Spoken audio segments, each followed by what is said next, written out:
যে শবে বারাত অর্থ হইল কর্তন করা, কেটে দেওয়া। তো মূলত এই রাত্রে বান্দার অগণিত গুনাহ কর্তন করে আল্লাহ তাআলা বান্দাকে পূর্ণ মাফ করে দেয়। এই জন্য এটাকে শবে বারাত বলে, লাইলাতুল বারাত বলে।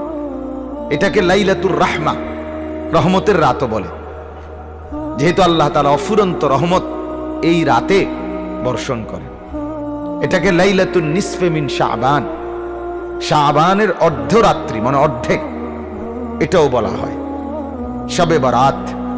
তাইলে আমরা মূল এক নাম্বার বুঝে নিলাম, শবে বারাত এটা একটা বরকতের রাত, এটা একটা রহমতের রাত, এটা একটা মাগফিরাতের রাত, এটা জাহান্নাম থেকে মুক্তির রাত, এটা আল্লাহ তাআলার সন্তুষ্টি বান্দার প্রতি প্রকাশ করার রাত। বলেন আলহামদুলিল্লাহ। তো মূল বক্তব্য ছিল শবে বারাত। এই রাত এর ব্যাপারে কোরআন এবং সুন্নাহর মধ্যে কি বর্ণনা আছে?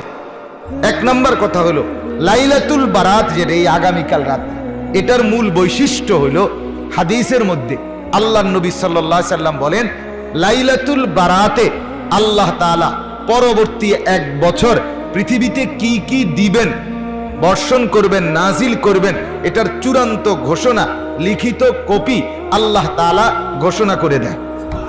আর আল্লাহ কোনো কিছু দিবে এ কথার ঘোষণা মানে যেন এটা হয়ে গেছে। হাদিস দ্বারা শবে বারাতের ফজিলত প্রমাণিত।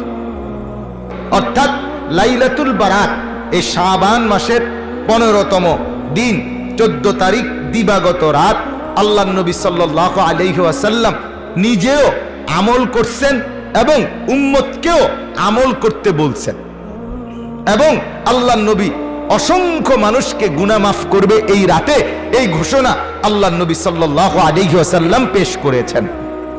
অতএব এই হাদিসগুলোর বর্ণনা, হাদিসগুলো তিরমিজি শরীফে এই সম্পর্কে হাদিস আছে, ইবনে মাজাহ শরীফের মধ্যে হাদিস আছে, সহিহ ইবনে হিব্বান এই কিতাবের মধ্যে সহিহ হাদিসও আছে, হযরত আবু মুসা আশআরী রাদিয়াল্লাহু তাআলা আনহু থেকে বর্ণিত। আল্লাহর নবী সাল্লাল্লাহু আলাইহি ওয়াসাল্লাম বলেন, যখন শাবানের অর্ধরাত্রি হয় তো ওই দিন রাত্রে আল্লাহ তাআলা প্রথম আসমানে নেমে আসে এবং ফায়াগফিরু লিজামিই খালকি, আল্লাহ তার সব বান্দা যারা তওবা করে মাফ চায় আল্লাহ তাদেরকে মাফ করে দেয়, ইল্লা লিমুশরিক আও মুশাহিন। হ্যাঁ, নবীজি ওই হাদিসে বলছে যারা মুশরিক তাদেরকে আল্লাহ মাফ করে না, যারা হিংসা বিদ্বেষকারী আল্লাহ তাদেরকে মাফ করেন, হিংসুককে মাফ করেন, হিংসুককে মাফ করেন। হিংসা এত জঘন্য, হিংসা শবে বরাতের রাতেও হিংসুক মাফ পায় না। তারা বিল্ডিং তো শুরু করে লাইলো কি তারে, আরে আরে আরে কিরে সাদের কামত করে হিংসুক। তুই বেড়া একটা, তুই যদি এই ফালতু কথা চিন্তা সময় না কাটাইতি তাহলে তুই নিজের বাড়িতে কমপক্ষে বাঁশ গাড়তে পারলি না। তুমি নিজের ফিকির করো যেন হিংসুক। আল্লাহর নবী বলেন শবে বারাত ওই রাতেও সে মাফ পায় না। নাউযুবিল্লাহ, নাউযুবিল্লাহ। আল্লাহ তাআলা আমাদেরকে বুঝার তৌফিক দান করেন।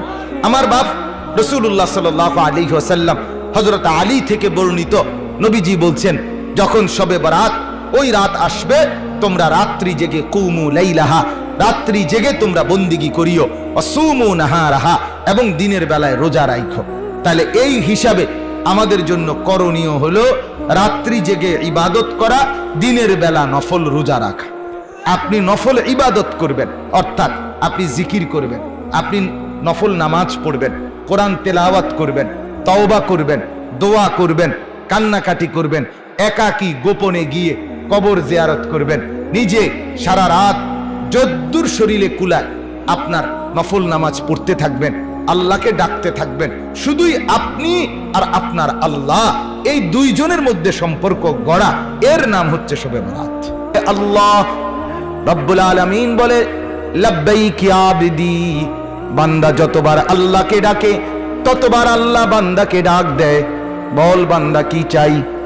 কিছুক্ষণ পরে আল্লাহ বান্দাকে বলে, বান্দা বুঝেছি, কিছু তুই চাইবি না, তুই শুধু আমাকে ডাকতে ডাকতে মজা পাচ্ছ। ঠিক আছে বান্দা, তুই আমাকে ডাকতে থাক, তুই আমার জিকির করতে থাক, আমি মাওলা তোর কি লাগবে আমি দিতে থাকবো। তোর বিবি অসুস্থ আমি জানি, তোর ছেলেটা বিদেশে সমস্যা আমি জানি, তোর বাজারে দোকানে বেচা কিনা কম হয় আমি জানি, তোর একটা ঘর নাই আমি জানি, তোর মনে অশান্তি সেটাও তো আমি জানি, তোর জীবনে বান্দা কোথায় কি আমি আল্লাহ তো সব জানি। তুই আমাকে ডাকতে থাক বান্দা, আমি আল্লাহ তোকে দিতে থাকি।